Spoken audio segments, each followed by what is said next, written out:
नमस्कार, मैं आशीष कुमार झारखंड का रहने वाला हूं, गिरिडीह जिले से हूं। आप सबसे बात करने के लिए आया हूं। जन सुराज के तरफ से आपसे मिलने के लिए, आपकी बातों को सुनने के लिए और प्रशांत जी का जो संदेश है वो सुनाने के लिए आया हूं। आप देखिए इस व्यक्ति को, आप चेहरा देखते होंगे, चेहरा के बगल में 5 संकल्प देखते होंगे।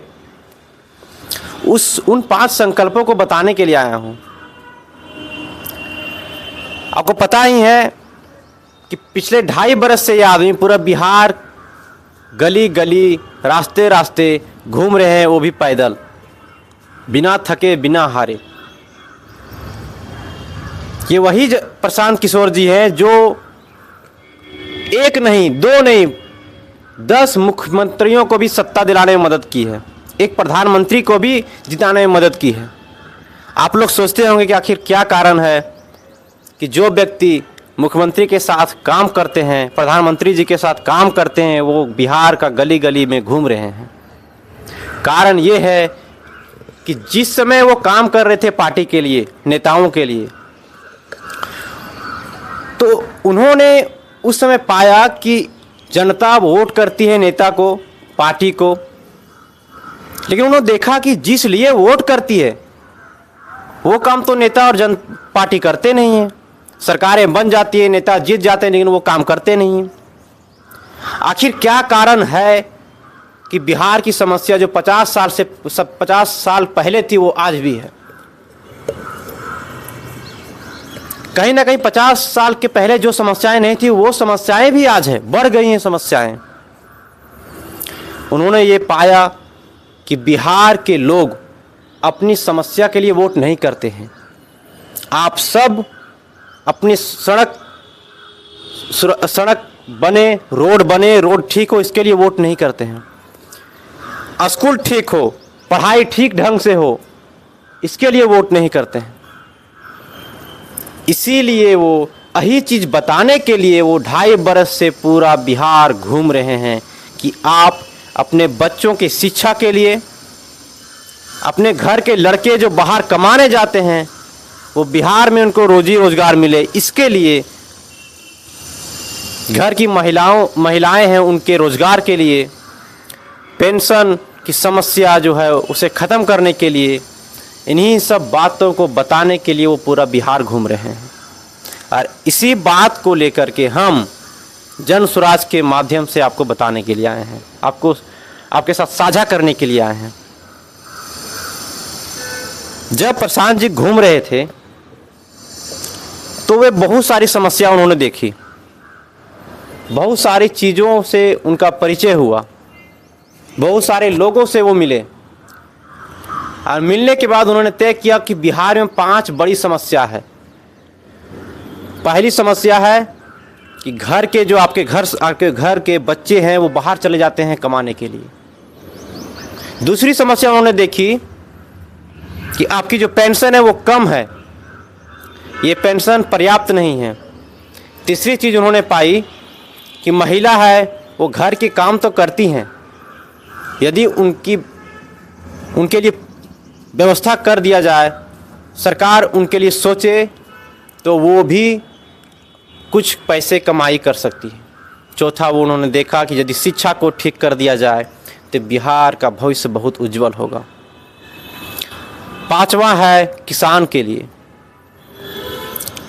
उन्होंने देखा कि पंजाब, हरियाणा के किसान जिस तरीके से अपना जीवन यापन करते हैं, जिस तरीके से उनका जीवन चलता है, वो जीवन बिहार के किसानों को नहीं मिलता है। बिहार के किसान अपनी दुर्दशा में जी रहे हैं। आप सोचते होंगे कि ये 5 जो समस्या है उसको कैसे ठीक करेंगे, इस चीज़ को भी हम बताएंगे। जैसे कि आपको हम पहले बताएं कि 5 चीज़ में से पहला चीज़ है युवा जो आपके चले जाते, आपके बेटा, आपका पति, आपका इन सब छोटे छोटे बच्चों का जो पिता है वो चले जाते हैं बाहर कमाने के लिए, मजबूरी में मजदूरी करते हैं, शोषण होता है उनका।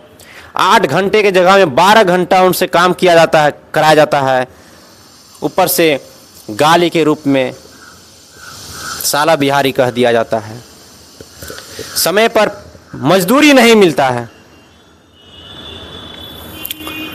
तो प्रशांत जी ने सोचा कि यदि जो लड़के यहाँ से बाहर गए हैं वो लड़के बिहार में रहे, बिहार में व्यवस्था हो जाए रोज़गार के लिए, रोज़गार का व्यवस्था हो जाए, कितना सुंदर होगा। आपके लड़के आपसे दूर नहीं जाएंगे। आखिर कोई माँ, कोई पत्नी क्यों सोचेगी कि मेरा पति या मेरा बेटा घर से बाहर जाए? आप सब सोचते हैं, आप सब चाहते हैं कि आपका बेटा बाहर जाए? नहीं चाहते हैं। इसलिए प्रशांत जी ने तय किया कि यदि जन स्वराज की सरकार बनी तो बिहार के लड़कों के लिए, बिहार के जो लड़के बाहर चले जाते हैं बिहार से, उनके लिए रोजी रोजगार की व्यवस्था यहीं पे हो जाएगी। अब आप सोचते होंगे कैसे होगा? सरकार बन जाएगी, आप वोट देंगे, जन स्वराज की सरकार बन जाएगी, नेता जीत जाएंगे, तो फिर कैसे होगा? पहले की सरकारें तो की नहीं। तो मैं कहना चाहता हूं कि आप लोगों ने पहले अपनी समस्या के लिए वोट नहीं किया। कभी आपने रोड के लिए वोट किया? शिक्षा के लिए वोट किया? नहीं किया।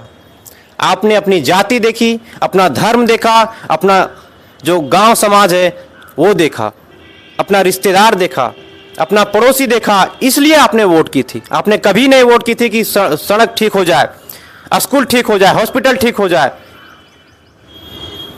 तो प्रशांत जी ने इस बार सोचा है कि यदि इस बार आप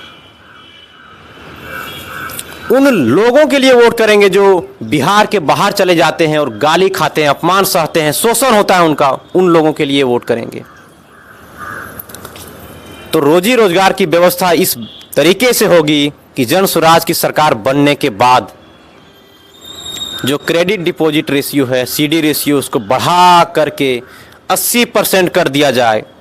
अभी 40% है। जन स्वराज की सरकार अपनी नीतियों के माध्यम से उसे 80% कर देगी। 80%, तब जाकर युवाओं को रोजगार मिल सकेगा। और जो युवा स्वरोजगार करना चाहते हैं, अपने से कुछ व्यवस्था करना चाहते हैं, उनके लिए पूंजी उपलब्ध हो सकेगी।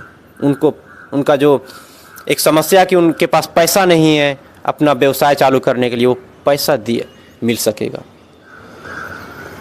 दूसरा संकल्प उनका ये है कि वो देख पा रहे हैं पूरा बिहार घूमने के दौरान कि यदि बिहार के मजदूरों के बाद यदि किसी के पास या कोई व्यक्ति अधिक दुर्दशा में जी रहा है तो वो है बिहार के बुजुर्ग।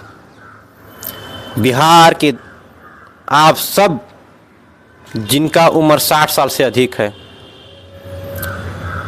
तो जितने भी यहाँ दादा दादी हैं उन सबको पता है कि नीतीश जी आपको 400 रुपया वृद्धा पेंशन देते हैं। आपको बता दें कि दिल्ली में 10 रुपया एक भिखारी लेता है, 5 रुपया भी नहीं लेता है, 2 रुपया तो फेंक देगा, और आपको 400 रुपया मिलते हैं। ये एक शर्मनाक स्थिति है बिहार सरकार के लिए और बिहार के लोगों के लिए कि बिहार सरकार बिहार के वृद्धों को 400 रुपया देती है। ये भीख है। तो प्रशांत जी ने ये सोचा कि यदि 400 से बढ़ा करके आप लोगों के लिए वृद्धा पेंशन 2000 कर दिया जाए, तो आपके पास जो समस्या है, आप जिस समस्या से अभी जूझ रही हैं, अभी तो आपके पास 400 रुपया है। यदि आप बुखार के लिए तबीयत खराब होता है, बुखार हो जाता है, तो आप डॉक्टर के पास जाते हैं तो 400 रुपया में दवा भी नहीं मिल पाता है, सुई भी नहीं लग पाती है।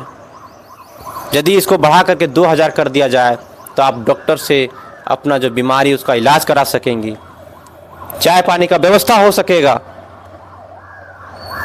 तो जन स्वराज की सरकार बनेगी तो 2000 रुपया पेंशन आप लोगों को मिलेगा। अब बोलेंगे कि बाबू तीसरा काम वो क्या करेंगे? तो तीसरा काम है कि महिला जो हैं उनके लिए स्वरोजगार की व्यवस्था करना। बहुत सारी हमारी दीदी लोग हैं, वो चाहती हैं कि घर में हम स्वरोजगार करें, कुछ काम करें, कुछ धंधा लगाएं, लेकिन उनके पास पूंजी नहीं है, पैसा नहीं है। प्रशांत जी ने पाया कि यदि हम अपनी बहनों के लिए पूंजी की व्यवस्था कर दें तो वो अपना आमदनी बढ़ा पाएंगी, पैसा कमाने का साधन उनके पास हो पाएगा। वो अपने पति पर निर्भर नहीं रहेंगी, अपने घर वालों पर निर्भर नहीं रहेगी। वो अपने बच्चों को एक अच्छा परवरिश कर सकती है, अच्छे से देखभाल कर सकती है, अपने परिवार का भरण पोषण कर सकती है अपने लिए। तो वो उनका संकल्प है। जन स्वराज का तीसरा संकल्प है कि अभी जो नीतीश जी जीविका के माध्यम से 12% पर आपको लोन दे रहे हैं, वो 4% पर आ जाएगा यदि जन स्वराज की सरकार बनेगी। तो 4% मतलब ये कि आप यदि 2 लाख रुपया लेते हैं लोन बैंक से, तो आपको 8,000 रुपया भरना पड़ेगा एक साल में। एक साल में 8,000 रुपया भरना पड़ेगा।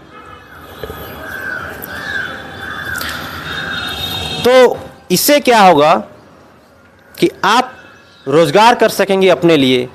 लेकिन इसमें एक बात बता देना चाहते हैं आपको कि आपको लोन के समय घर का कागज़ जमा नहीं करना पड़ेगा, ज़मीन का कागज़ जमा नहीं करना पड़ेगा। ये लोन मिलेगा आपको सरकारी गारंटी पर। सरकार गारंटी लेगी, जन स्वराज की सरकार गारंटी लेगी आपकी लोन का। चौथा संकल्प है शिक्षा के लिए। आप देखते होंगे कि आप अभी जो आपके स्कूल में मास्टर लोग आते हैं, यहीं पर बगल में स्कूल है, वहाँ आपके बच्चे पढ़ने जाते हैं। पढ़ते हैं कि नहीं पढ़ते हैं, टीचर पढ़ाते हैं कि नहीं पढ़ाते हैं, कितना पढ़ते हैं, कैसे पढ़ते हैं, आपको कुछ पता नहीं है। लेकिन आपको बता दें कि इस पढ़ाई से आपका बच्चा का भला नहीं होने वाला। इस पढ़ाई से आपका बच्चा, आपका ज़िंदगी अच्छा नहीं होने वाला है। क्योंकि आपको भी पता है कि सरकारी स्कूल में पढ़ाई नहीं होती है, सरकारी स्कूल में सिखाई नहीं जाती है, सरकारी स्कूल में कंप्यूटर नहीं है सिखाने के लिए, सरकारी स्कूल में लैब नहीं है सिखाने बताने के लिए। आप जाएंगे प्राइवेट स्कूल तो वहाँ सब चीज़ है, कंप्यूटर में पढ़ाई होती है, लैब होती है बच्चों को बताने के लिए। आपका भी मन करता होगा कि मेरा भी बच्चा काश प्राइवेट स्कूल में पढ़ता तो कितना अच्छा होता। तो प्रशांत जी इसीलिए कहते हैं कि हम जन स्वराज की सरकार यदि बना पाएंगे, यदि आप अपने वोट के माध्यम से जन स्वराज की सरकार बना देंगे, तो आपके बच्चों के लिए वही पढ़ाई मिलेगी जो अमीर को मिलता है। आपके बच्चे भी प्राइवेट स्कूल में पढ़ेंगे। अब आप सोचते होंगे कि प्राइवेट स्कूल में तो पढ़ाएंगे, लेकिन पैसा कौन देगा? तो ये पैसा सरकार देगी, जन स्वराज की सरकार देगी। आपको इसकी चिंता करने की ज़रूरत नहीं है। इसकी चिंता प्रशांत किशोर करेंगे, आपको नहीं करना है। पांचवी बात उन्होंने सोची है किसानों के लिए, इसलिए कि किसान जो है वो हमारे भगवान हैं, हमारे अन्नदाता हैं। वो उपजाते हैं तो हम लोग खाते हैं। आपको बता दें कि आपने कुछ दिन के पहले आप देखे होंगे कि आपके गांव देहात में सब्जी बहुत हुआ होगा बंधा गोभी का, लेकिन बहुत सारे किसान खेत में छोड़ दिए इससे ही फालतू का, क्योंकि उसको रेट नहीं मिला सब्जी का। क्यों नहीं मिला? आप लोग सोचते होंगे क्यों नहीं मिला। इसका दोषी भी बिहार की सरकार है। इसका दोषी भी आपके जीते हुए नेता हैं। इसका दोषी आप जिसको वोट दिए हैं वो नेता है। उसका जिम्मेवार नीतीश कुमार है, उसका जिम्मेवार भाजपा की सरकार है। जिस समय आपका बंधा गोभी को आप ट्रैक्टर से, बैल से रोन दे रहे थे, खेत में बारी में ऐसे ही छोड़ दे रहे थे, उसी समय अमेरिका में बंधा गोभी 80-85 रुपये बिका है। सऊदी अरब में भी 80-85 रुपये बिका है। आप सोचते होंगे कि यदि हमको भी इसी में मिल जाता पैसा, मेरा भी बंधा गोभी बाहर जाता बिकने के लिए, 7 समुंदर पार जाता बिकने के लिए, कितना सुंदर होता। तो प्रशांत जी ने सोचा है कि यदि बिहार में जन स्वराज की सरकार बनी तो बिहार के किसानों के लिए नकदी फसल रोपे, नकदी फसल वो करे, इसके लिए प्रेरित किया जाएगा, इसके लिए मजदूरों की व्यवस्था की जाएगी और वो मजदूरों का पैसा, मजदूरों का मजदूरी सरकार देगी, आपको चिंता नहीं करनी है। वो मजदूर मनरेगा से आएंगे। इससे दो काम हो सकेगा, किसानों को फ्री में मजदूर मिलेंगे और मनरेगा का भ्रष्टाचार बंद हो जाएगा। आप चाहते हैं ना? यही सोच के साथ हम गांव गांव घूम रहे हैं और प्रशांत किशोर जी का जो संदेश है वो आप सब तक पहुंचा रहे हैं। अब आपको तय करना है कि आप कैसा बिहार चाहते हैं। यदि बदलना चाहते हैं बिहार, यदि चाहते हैं कि आपके बेटे आपके घर में रहे, यदि आप चाहते हैं कि आपका बेटा बिहार में रहकर नौकरी करे, यदि आप चाहते हैं कि आपका ये जो गोदी में पोता है उसको अच्छा स्कूल मिले पढ़ाई के लिए, यदि आप चाहते हैं कि आपकी आमदनी बढ़े, आपका सब्जी आपका फल का वही दाम मिले जो मिलना चाहिए, तो आप जन स्वराज को वोट दीजिए और बिहार बदलाव का जो संकल्प है उसमें भागीदार बनिए। क्योंकि आप पिछले बार जो वोट दे रहे हैं उसको देखिए। आप वोट दिए, नेता को जिताए, नेता का बेटा बड़ा बड़ा बंगला में रहता है, बहुत बड़ा बड़ा बंगला है, बड़ी बड़ी गाड़ियां हैं, गार्ड है, भीड़ है, वो मस्त हैं, ऐश कर रहे हैं। और आपका बेटा बिहार के बाहर शोषण हो रहा है उसका। आप जिस नेता को वोट दे रहे हैं वो बिहार में यस कर रहा है और आपका बेटा बाहर में जाके खट रहा है 15,000 12,000 के लिए। इसलिए आपसे कहते हैं कि यदि बिहार की समस्या को दूर करना है, बिहार का गौरव को फिर लौटाना है, तो आपको अपना वोट देने का तरीका बदलना होगा और इस बार जन स्वराज के लिए वोट देना होगा। जनता का सुंदर राज आए, इसके लिए वोट देना पड़ेगा। बहुत बहुत धन्यवाद।